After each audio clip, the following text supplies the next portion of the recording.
পাসপোর্টের মেয়াদ বাড়ায় নেন।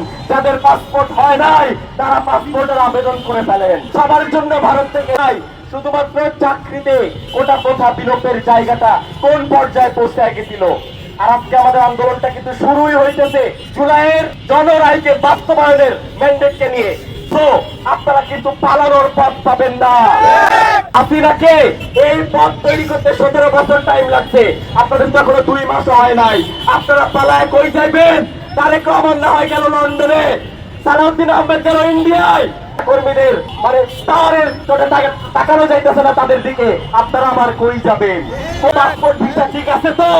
সবাই থাকতে জনরায়কে মেনে নেন। বলা যায় না সবার জন্য ভারত থেকে হেলিকপ্টার পাঠাবে না।